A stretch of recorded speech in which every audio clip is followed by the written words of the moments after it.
Hi, I'm Sheeja Shaju. I'm a transformational leadership coach and a somatic leader. And I'm also the founder and CEO at my company called I Create. Today, I'd like to talk to you about the dance that we are always in, and we just don't know about it. So this incident, when this came to my mind, this idea came to my mind was a few years ago when my son was like about 8, 9 years old, and he used to take part in go-karting championships. And one day when I was sitting at the stands and I saw him in his competition, and what I saw was he was going at breakneck speed along with his opponent.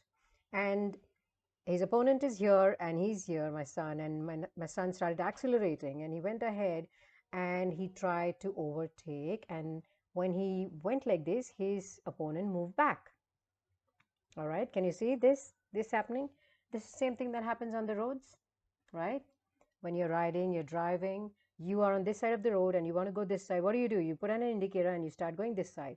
And all the other cars and bikes, they start moving behind, giving you space for you to go this side and turn into that on the right side. This is a dance. What is dance, right? Dance means moving rhythmically to music, right? Here there is no music. We just call it life. But here there's a rhythm of all the movements that's happening. One is going in ahead, the other is moving back to give that one the space, right? It's like when you're on a dance floor.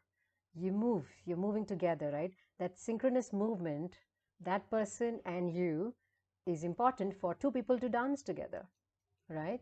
And that's exactly what's happening in our lives. Imagine this when you're having a conversation with your family or in your office, right? And you're brainstorming, you're thinking about a new idea, or you're thinking about a vacation, you're at a party. What's happening is ideas are coming in.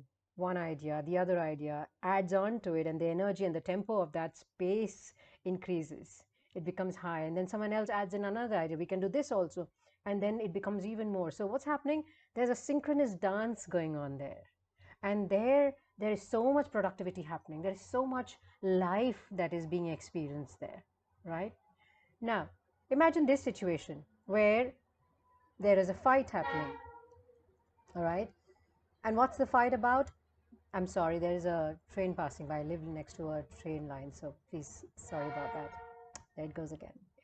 So, what's the fight about, right? So, imagine there's a fight, like, for example, a husband and wife. You and your spouse, you can think about it like that.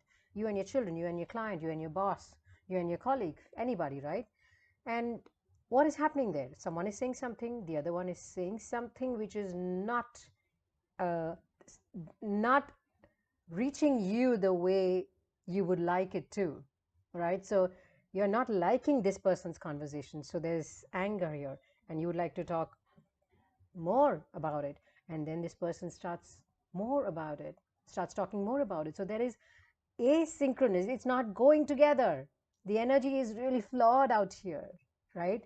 So the dance is not happening, right? But in this space, when you're brainstorming, when you're discussing something very lovingly, happily, you're all going and blending in it with each other's ideas. Here, there's no blend happening. They're like two different platforms and going on two different directions.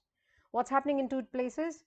This side, there is no wastage. There is productivity is really high. The energy, the emotions, the happiness is really high up there, right? The trust is right up there. The way people look at each other is right up there. But what's happening here? Completely the opposite of everything that I just said, right? And the results, the most important thing, the results in this place is right up there. You reach a beautiful idea and you're like gung ho about going about it. But what's happening here? Everything is down. What is the result? Nothing. You're angry, the other person is angry, you've not reached to a conclusion, and you're like maybe stomping off or you're blah blah blah, like whatever, right? Unless you get into a dance again, a rhythm. At least one person understands that, all right, maybe I should see that person's point of view. All right. And let me quiet down, see that person's point of view, and then blend in with that other person. That's when the dance happens. Exactly the same thing happened when one of my coaches, who's an associate vice president in one of the companies, he came up to me and he said, Kishisha, there's this particular employee of mine, and I'm not able to, whenever she comes in and she has something to say, I'm always looking at her flaws. And if I continue like this, very soon I'm going to be, she might be chucked out of my team. but I also see that she's got some good points and she has the capabilities, and I don't want to take a wrong decision. That's when I introduced him to this idea of dance. And so he thought about implementing it in his conversation. So what he did was, when that lady came in for the next meeting, and he reminded himself of the dance that he's always in, and does he want to be in a synchronous dance or not, right?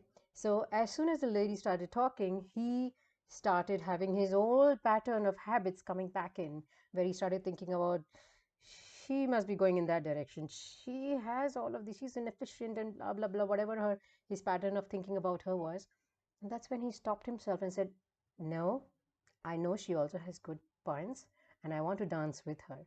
So let me just see what she's trying to say. What is her viewpoint? How is she looking at this situation?" And when he did that, he actually realized that all these, all the earlier conversations, he had been so hard on, stuck on what he thinks is right, that he never even thought of her viewpoint. And when he sat and consciously tried to get into a dance with this lady in the conversation, he actually calmed down, and he was able to contribute to her thoughts, and he was able to give a direction to her thoughts such that he gets the results that he wants, right? It's very, very simple. So my invitation to it, why not look everything like a dance? Why not look at everything like a dance and think about it this way? I always want to be in a dance, a rhythmic dance with the other person, with myself, with my thoughts, with with others, with my children, with my dog, with my spouse, with everybody, my clients, my maids, my drivers, everybody. What if I am in a dance always? How would life look like for me? Think about it. Bye bye.